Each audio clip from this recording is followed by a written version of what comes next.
Hablemos de otro tema de debate permanente, el ferrocarril central. La obra del ferrocarril central está en curso también, no hemos hablado de ella, corre en paralelo, ¿no? Es otro proyecto. Pero lo que recurrentemente se discute es si ese ferrocarril central es o no el tren de UPM. O sea, si alguna otra empresa va a poder utilizar esta inversión de más de $1.000 millones que el Estado uruguayo está encarando. Hay quienes interpretan que UPM tendrá libre disponibilidad de las vías de ese ferrocarril y que con una antelación de hasta 24 horas podrá acceder de manera preferencial a las frecuencias que necesite para transportar su producción a Montevideo o de regreso de Montevideo. Concretamente, el movimiento UPM-O2 No advierte que en esas condiciones será muy difícil que el ferrocarril central pueda ser utilizado, como dice el gobierno, para el transporte de otras cargas. Incluso señala que el servicio de transporte de pasajeros se va a ver muy perjudicado.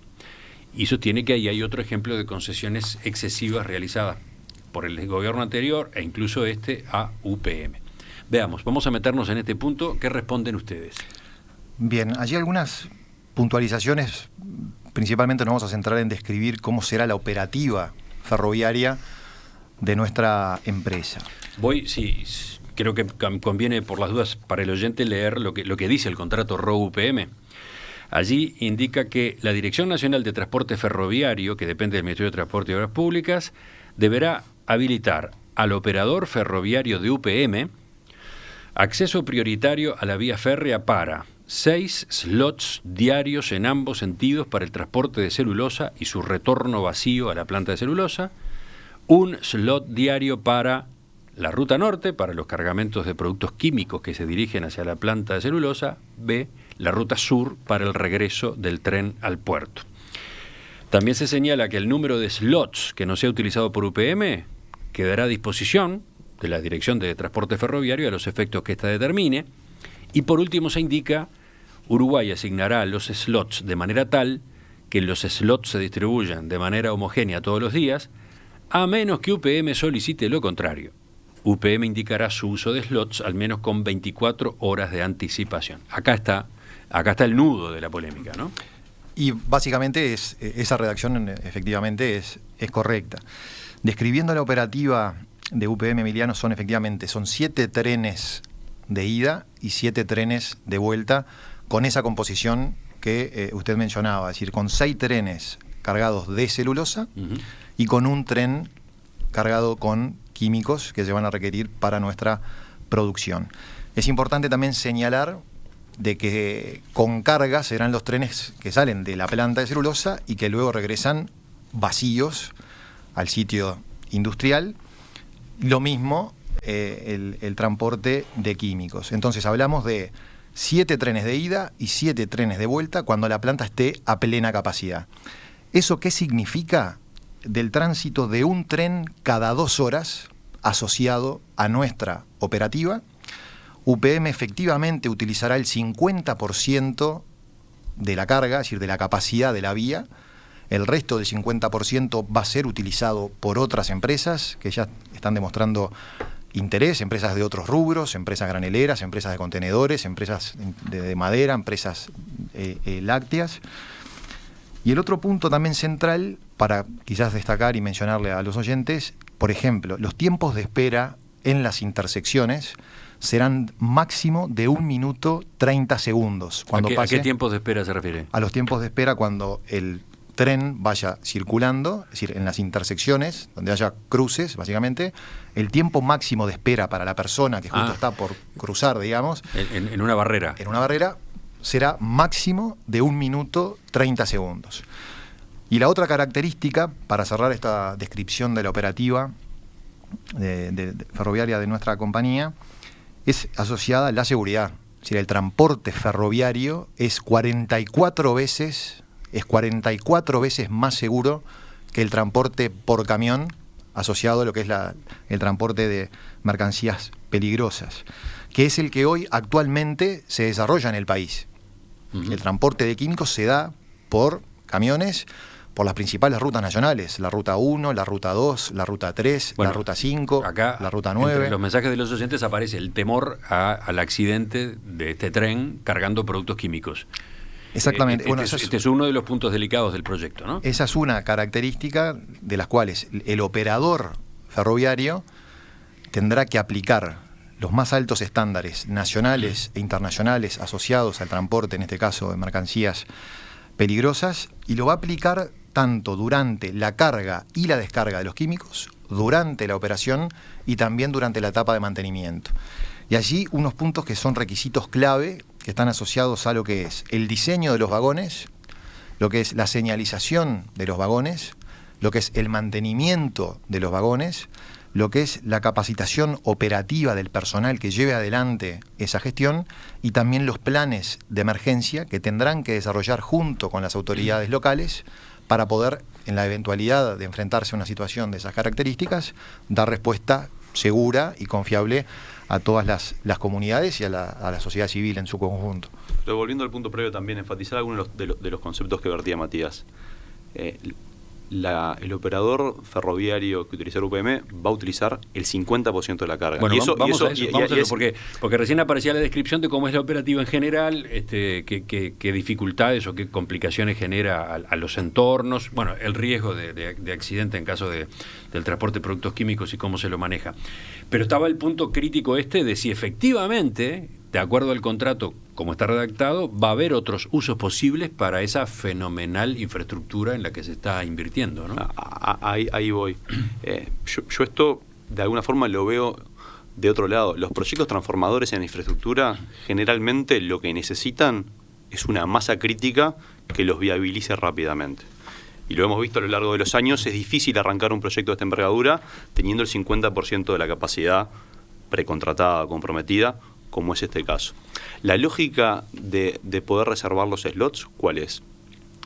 Nosotros somos una producción continua. Si usamos el ejemplo de Fraiventos, nosotros continuamente estamos cargando una barcaza en el puerto de Fraiventos, una barcaza se está transportando por el río Uruguay y otra barcaza está descargando en el puerto de Nueva Palmira para luego desde ahí salir a buques de ultramar. Acá nosotros no podemos acumular. No acumulamos y largamos la producción al mismo momento.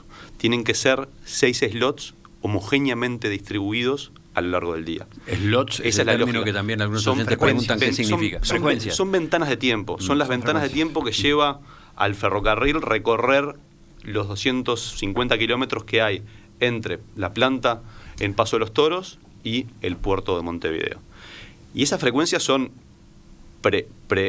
separadas en el día y luego utilizadas. Y si no se utilizan, igual esos son asumidas por parte de UPM. Bien, pero yo leí recién esta frase: UPM indicará su uso de slots al menos con 24 horas de anticipación. Entonces, ¿esto habilita a UPM a realizar solicitudes que impliquen la suspensión o la reprogramación de otros servicios de carga o de pasajeros para concretar su propio traslado? Y concretamente acerca de ese... Porque ese es el punto, ¿no? De ese punto, lo que va a existir, Emiliano, que tiene que estar pronto antes del inicio de la operativa ferroviaria, es lo que se llama una declaración de red, que tiene que presentar el administrador de la infraestructura. En términos generales, ¿qué significa? Se tiene que conocer de antemano, y eso es una en base anual, cuál va a ser la carga que se va a transportar de los distintos operadores ferroviarios, cuáles van a ser los tramos, cuáles van a ser los tiempos estimados. Es decir, va a haber una transparencia y una claridad acerca de cómo va a ser el uso eficiente de la vía. Pero se interpreta que UPM puede hacer cambiar esos planes con 24 horas de anticipación. Allí las empresas interesadas en hacer uso de la vía van a solicitar los slots o las frecuencias en los días que ellos tengan interés en hacer uso del sistema ferroviario. Esas empresas, una vez que durante el año hagan uso de la vía y tengan un alto nivel de cumplimiento, si el día de mañana UPM solicita los mismos horarios en los mismos días que la empresa X había solicitado anteriormente, no se pueden trasladar. Si esa empresa va a mantener esos slots, esas frecuencias, y UPM no tiene ninguna potestad para poder modificar eso. Lo que se busca, el concepto de fondo, es que exista un sistema eficiente, confiable, para todos los operadores y para todos los usuarios de la vía.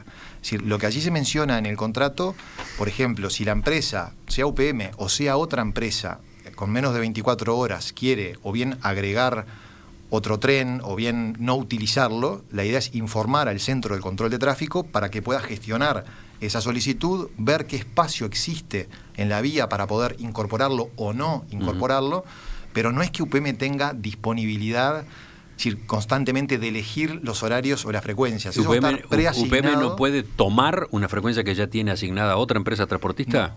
No. Y otro comentario muy importante, Emiliano. El texto dice, Uruguay asignará los slots de manera tal que se distribuyan de manera homogénea todos los días, a menos que UPM solicite lo contrario.